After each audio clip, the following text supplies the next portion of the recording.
Welcome to Meaningful Mornings, an experience that most of us have had most times, many times, is being on a plane and them serving or explaining their announcements about seatbelts and air pressure and so on. You can all visualize when you got to listen to this. Recently, when I was flying to Kansas City, and I've heard this 1,000 times, a point caught my attention, and that was, we are here for your comfort, but more so for your safety. The people attending to us said, we are here for your comfort, but more so for your safety.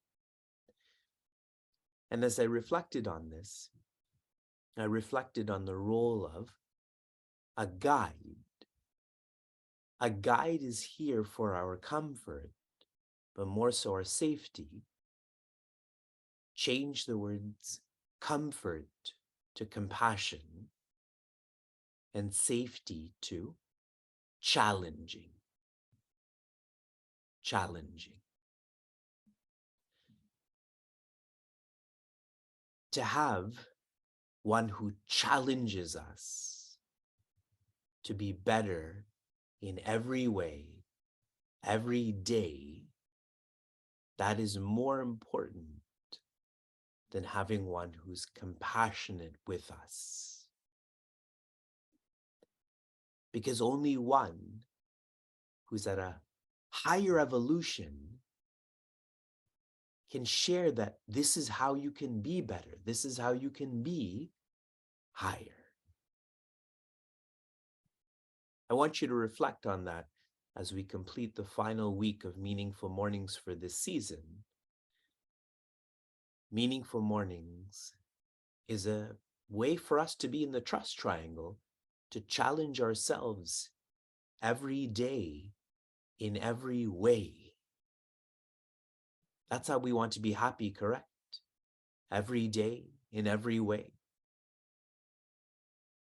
More important than comfort is safety. And for all those in the Upanishad class, as I was sharing yesterday, that if one is not freed in this lifetime, this journey goes on forever, just like we explored in chapter 8 also. If we rewind to chapter 2 of Bhagavad Gita, does anyone remember what Prince Arjuna's question was from chapter 2? And only after this question was asked, then Sri Krishna began to speak.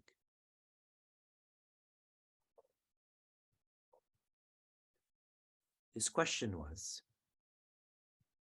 guide me on what I should do. Guide me on what I should do. Now fast forward when half of the chapters of Bhagavad Gita are complete. So now we're in chapter 10. Did Prince Arjuna ask about being guided in what to do? he is completely changed. And that's why his question is completely changed too.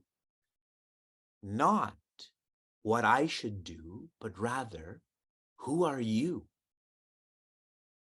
He's now looking and listening to Sri Krishna and saying, who are you? His question has changed from the functional, what should I do, to the fundamental, who are you? Meaning, who is divinity? Shared in one more traditional way, his question has shifted from Tvam, which means Prince Arjuna. It's about this I-ness, to Tat, which is Sri Krishna, which is the infiniteness.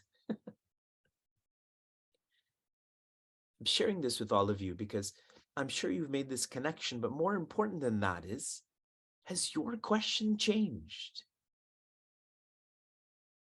Are you still asking what you should do today?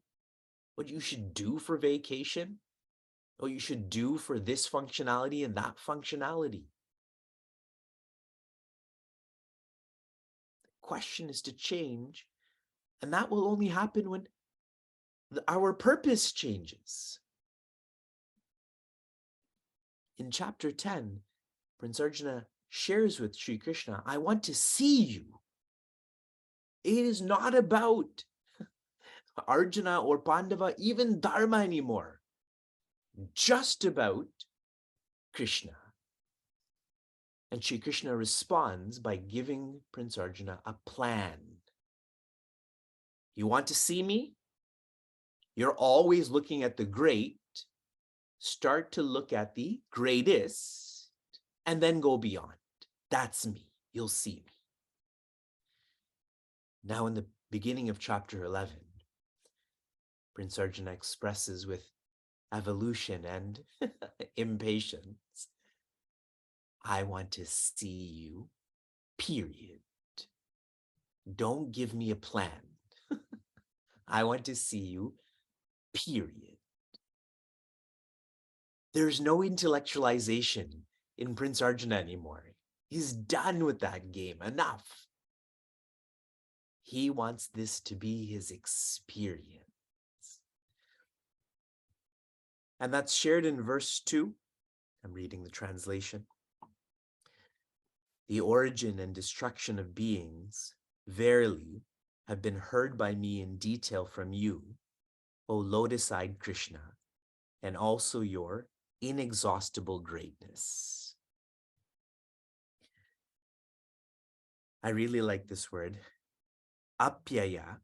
Apyaya means, here the word destruction is used. Apyaya means vanishing, that which is going away. I was sharing with our children this morning about how all the artwork that they bring home, it slowly vanishes. Really what I mean is when they go to school, I recycle it. But, or what I shared with them is that the paper gets wrinkled, the glue dries up, the marker fades. And so Vyasa asked me, but what doesn't vanish?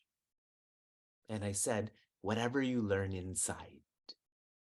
So spend more time with me and less with your mother. You'll learn more about inside rather than outside.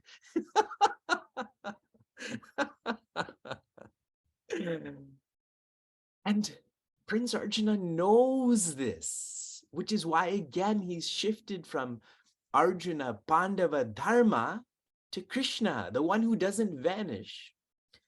Now, one more insight about this verse before we go on to the next, which is very similar.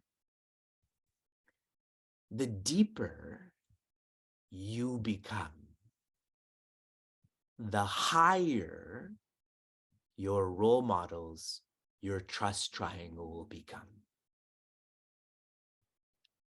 The more deep Vivek becomes, the more Vivek will revere the guide, the map, the divinity. How do you know if you're becoming more deep and so they're becoming more high?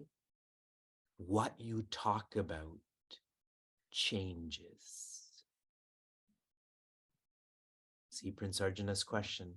It went from being about him to being about Shri Krishna. How, and now this is the point I'm highlighting, how you talk changes. He's calling Shri Krishna the lotus-eyed one. Now, many more words are coming in the next verse.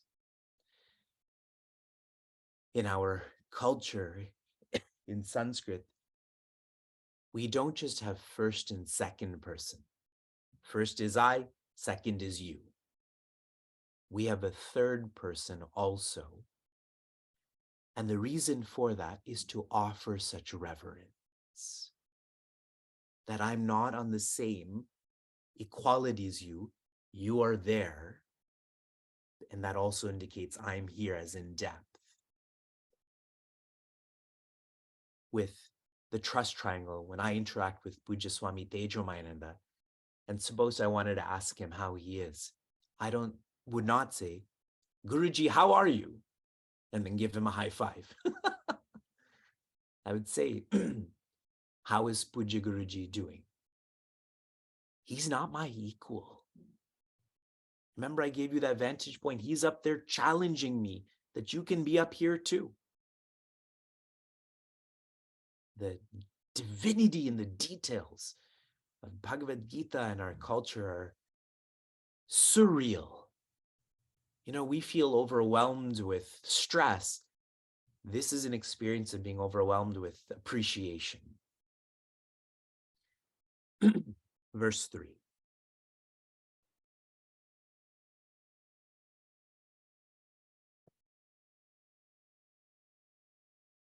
Evam etad yatha tattvam atmanam parameshwara drashtum ichchami te rupam aishwaram purushottama.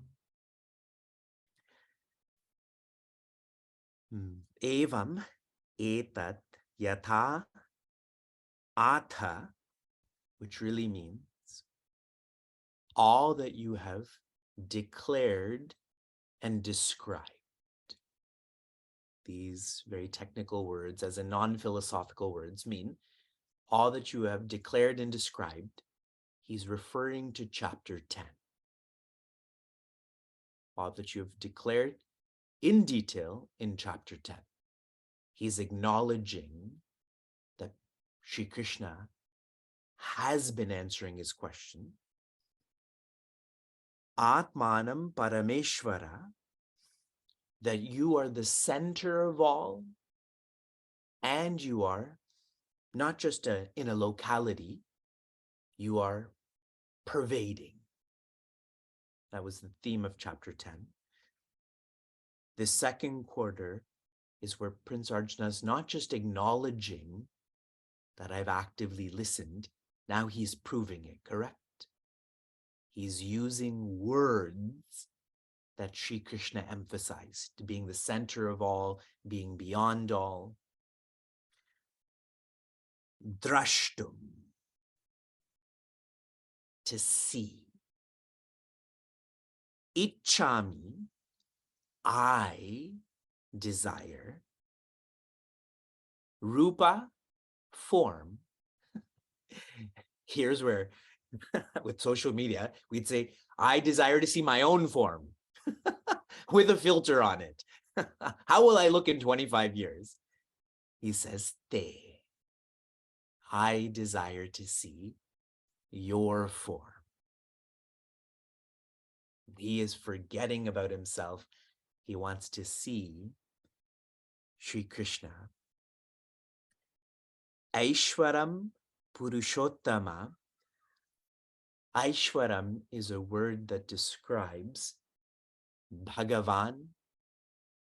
And I have shared with you what Bhagavan means in detail. But put simply, it is the one with all virtues in all ways. And Purushottama, I know you live in my heart. I am the Purusha, but show me the Uttama, the expansion of this. Show me the expression of all of this. This verse, like the coming verses, is indicating how Prince Arjuna is growing from Shravana. He's engaged in his manana, and now Nididhyasana. Nididhyasana is where you feel what you've reflected on. And he's asking Sri Krishna to guide him along. From inspiration to application. Your application yesterday was to write how you would feel if you no longer had access to Bhagavad Gita. If the final day of Meaningful Mornings was on Tuesday, December 20th. Good feeling, bad feeling.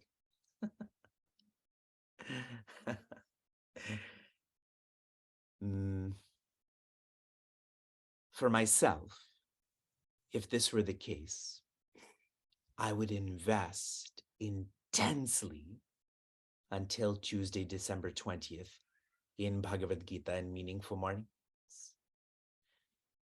And then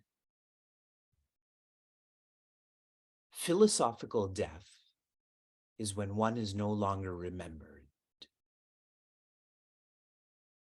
So if we can visualize that Bhagavad Gita is, the accessibility to it is dead for us. But this will only die if we stop remembering. And so on Wednesday, December 21st, what should we do? Remember more. This is keeping one alive philosophically. That's what I would do. Invest and remember. Your application for this morning. This Friday, the Niagara Regional Police recruits are coming to our ashram in Niagara Falls. For all of the Chinmay Mission chapters that don't have their own ashrams, this is a reason why you should have an ashram, because the opportunities that are created then are much more. They're coming to be trained in Hindu culture. And I think that's great because by having our ashram, by facilitating this training, that's going to spread through the Niagara region then. I want you to come up with a 1-hour workshop. So imagine we reverse roles. Now you have to facilitate this training for the local police department. I want you to come up with a workshop in terms of timelines and content of this workshop.